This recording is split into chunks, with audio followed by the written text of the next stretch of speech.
Simas, you had a really hot end to last season, shot 41.6%. And obviously that's fun, good for you. Was there a part of you that was like kind of pissed off that you didn't have the entire season to showcase that, just given what happened early in the year? Yeah. I mean, obviously I was frustrated that, that couldn't be my whole year. But I mean, it's natural. It's something that I really wanted to work on, that not just because of the injuries, but also just consistency has been a thing that I've always wanted to, take a big step in from year to year. And hopefully this upcoming year is where I have the most consistency. Aziz, what's it feel like to be here? Since last year he was talking about you, and they were trying to get you eligible, and now here you are. What's the last year been like? It'd be great.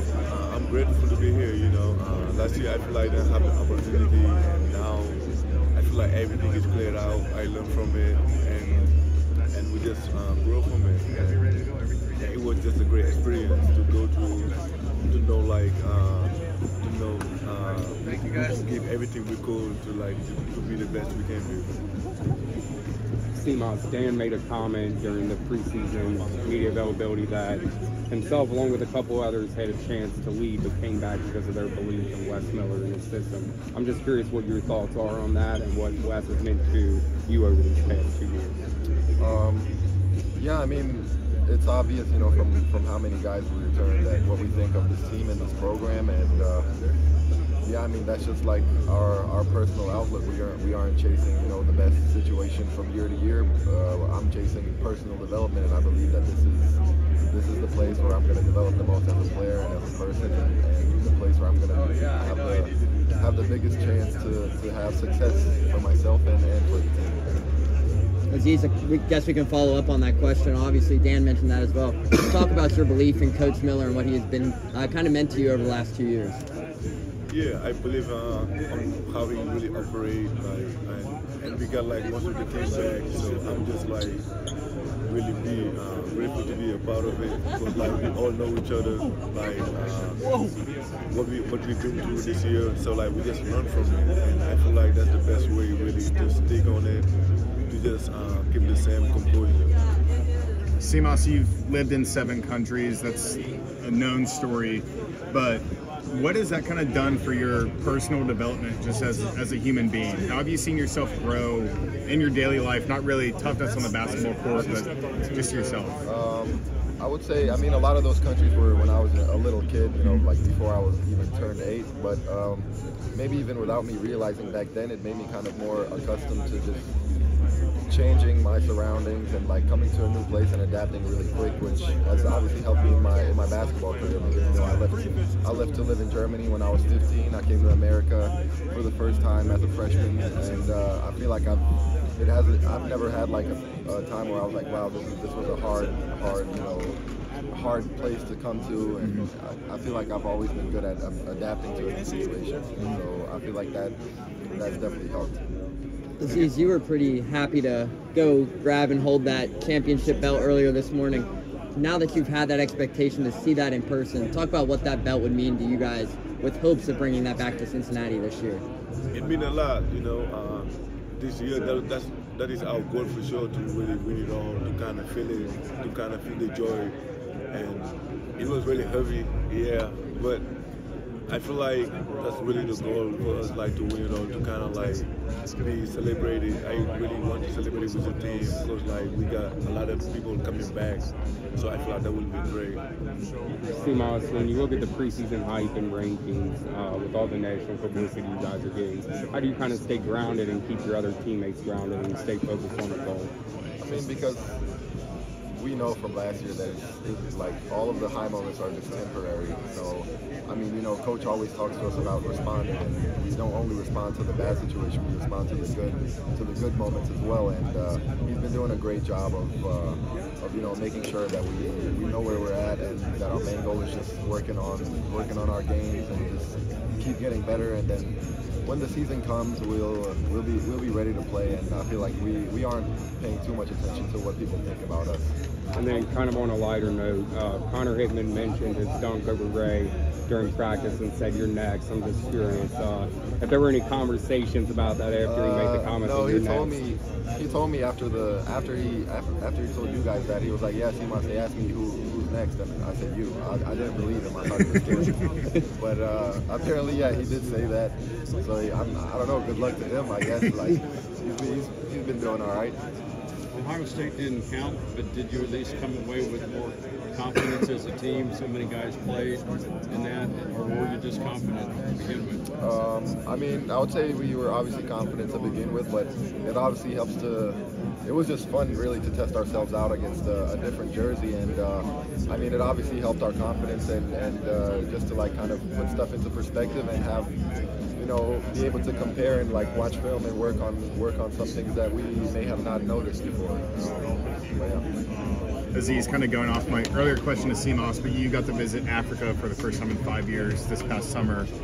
Was that kind of a full circle moment for you? Because I mean, since the last time you were there, a ton of stuff has happened in your life. What did that trip mean to you? It meant a lot. So like I haven't really seen friends and family like in 5 years. So like me being back, it was kind of like exciting, and I was just like I just enjoyed the moment to like spend time with the family, and it was just like really meaningful. Like knowing like there was like a lot of time like you really miss home, but like you're here trying to do the best you can be, and going back home like was just exciting. How was Arrington Page to play against? Yeah, it's really exciting to face him every time because like he want to get better as well. So like I just love to compete every time. So having him on the team is just like very helpful. You guys seem like a pretty close-knit group there in this locker room. Talk about the culture that Wes Miller has instilled in you guys, even though you guys have only been here 2 years. Talk about the culture that Wes Miller is building here at Cincinnati. Yeah, I think it goes back to how Coach West recruits. I mean, I remember when I was in the portal, like a lot of my first conversation with him was about looking for a winning culture and being a part of a locker room that has the same values as me, and he was very happy about that because that's exactly what he's looking for, and I think he really picks the guys that he recruits very well because all of them are about the same things. So it just kind of naturally happens that you bring a lot of the similar guys around each other. We are going to end up liking each other, and yeah, I think it's going to go a long way for when we're when we have tough moments and when we're battling in the Big 12. Simas, was there a moment last year where it kind of clicked for you how hard the Big 12 was going to be? Because obviously the Big East is a good basketball conference, but would you agree with Coach Miller that the Big 12 is probably one of the better conferences, and how hard was it to adjust? Yeah, I would say those are the two best conferences in basketball, to be honest. And I would say my adjustment was maybe easier than some of the other guys because I kind of, I had something to compare it to. But yeah, the Big 12, I mean, no matter where you come from, it's going to be an adjustment because I think the biggest thing was there's really no days off. Like there's not one game that you can come in and be like, oh, this is like this is an easier team, or like this is not that a different matchup. Because yeah, I mean, like every week we had a ranked matchup last year, so that's kind of the biggest adjustment. You guys returned 6 of 8 from your top players last year. How much does the addition of Dylan Mitchell change the dynamics of this team? I mean, it changes a lot because he's an amazing player, and you guys saw that at Ohio State. Not at Ohio State, but when we played Ohio State, he really does everything, and he does a lot of the stuff that we were lacking. Like rebounding and just like being able to switch and guard all positions. Like he's really going to be a big part of our team. Losing John Newman was obviously a big loss for you guys with the graduation. Have you seen anyone step into that role as like that defensive stopper mindset that he had? Yeah, I feel like we have a bunch of guys that are kind of contending for that role. But yeah, I mean, Dylan's obviously one of them. Ray, like Josh, we have a lot of guys that are really great defenders and have a similar mindset to what John had, and they can bring the same things. You both get another crack at Xavier this year. Do you want to give us any ammunition for the game? I think it's gonna be just like every other game. Like every game we don't come to win, so it doesn't matter who we really have in front of us. We just come over there to win and just to win for sure. Simas, on Friday night, you're used to seeing the guy next to you in Aziz block shots, but when Dylan Mitchell came down and blocked that shot, what were your guys' reactions seeing him do it for the first time? And it's really first opportunity there for fans to see what he's all about. Yeah, no, it was an amazing feeling, obviously, because I mean, we've been thirsty for basketball. We've been thirsty to play in front of all the fans, and to have, we were kind of going on a run, and then he got the block, and then he got a lob right after. So it was just an amazing feeling, like all around, just to be able to experience that again. You took some big shots late in the game last year. When in your career did you kind of realize that you might have had that clutch gene, and where you liked kind of thriving in those situations late in the game?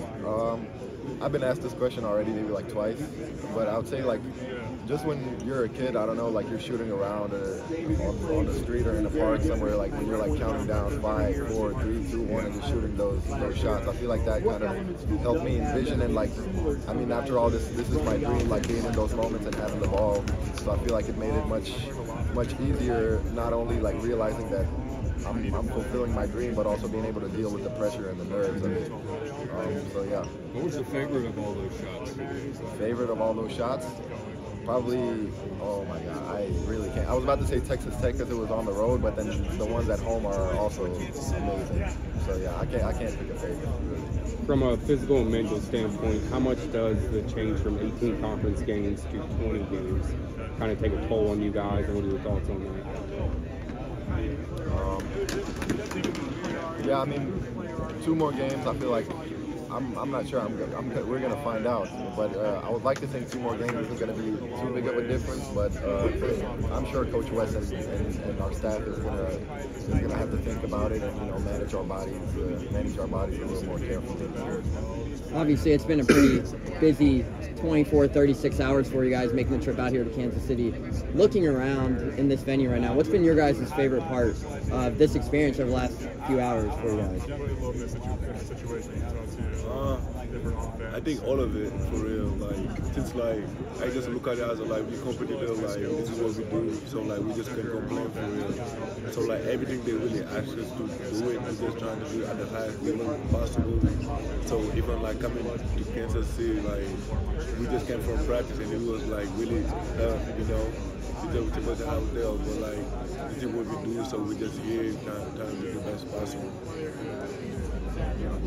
Have you and Dylan kind of traded advice about how to finish lobs, and how much have you learned from him? Because you're different in stature, but obviously he's super athletic and can get up there with you.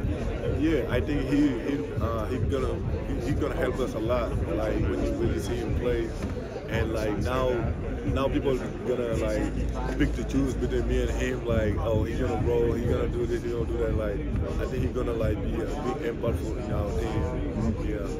Simas, I think it was your first touch against Ohio State. You got to the rim. Didn't happen as much last season. Could we expect to see you kind of attacking downhill more this year? Yeah, for sure. It's something that I've been working on, not just getting to the rim, but just, finishing when I'm there and being more on balance and getting to 2 feet and being stronger with the ball. So, I mean, I hope you can see more of it this year. And, yeah, I mean, obviously, me staying hot from 3 and me having that, that consistency that we talked about from last year is going to help me get down, because people are going to be so afraid of my 3-point shot. Mm-hmm. This team's super long. You saw it against Ohio State, the amount of deflections, offensive rebounds.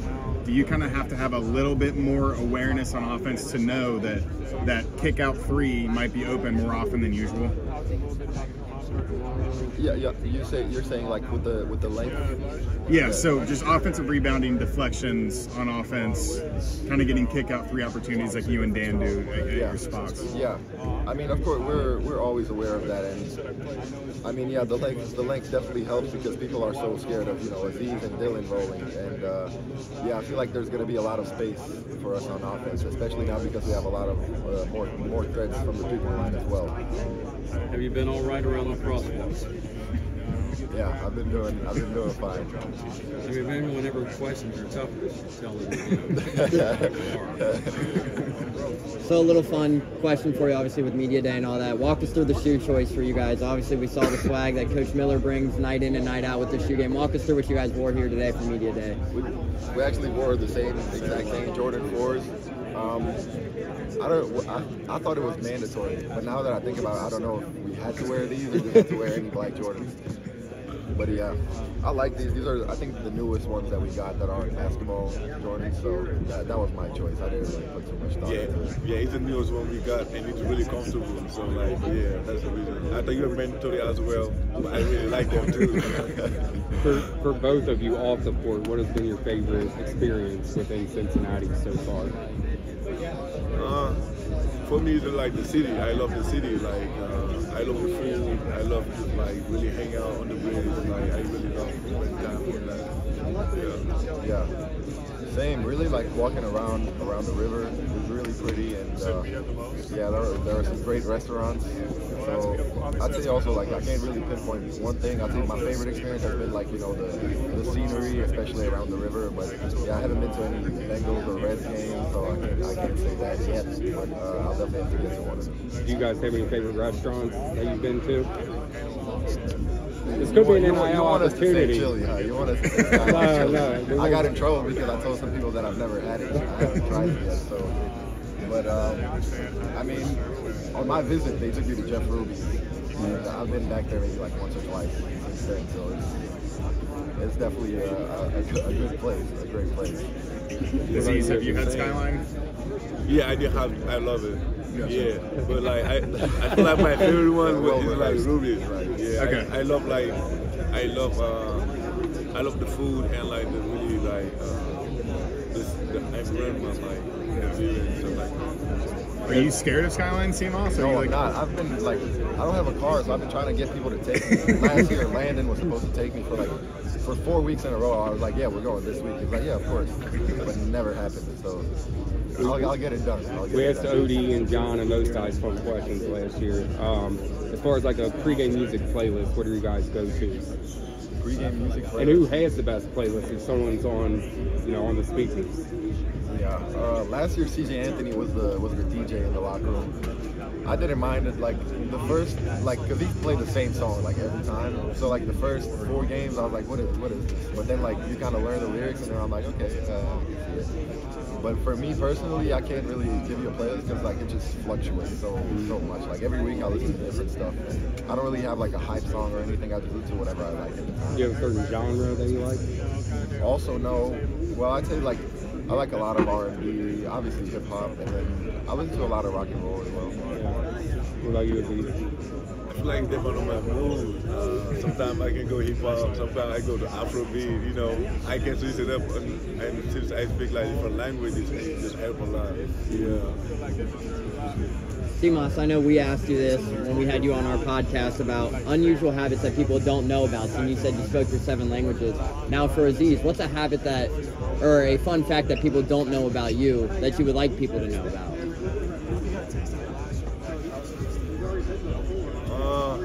I really love visiting different space, different restaurants, different spaces like I never been. I really love that. So that's really like something I really like to do in my in my habit. Yeah. When was your biggest growth spurt? At what age did you grow the most in the shortest amount of time? What you mean? Like, how tall were you when you were 12? Oh.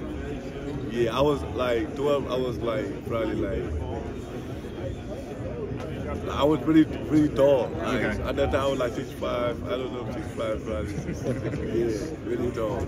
I didn't really like look at it, but I know I was taller than my friends. Yeah. Like that. Yeah. When did you stop growing? Or are you still growing? I'm still growing. Aziz, what have you kind of worked on the most in this off season now that you've had a full off season of prep and know that you're going to play? been working a lot of my visual line, more conditioning, and just trying to be better. Like every other spot they need me, so like just trying to impact winning.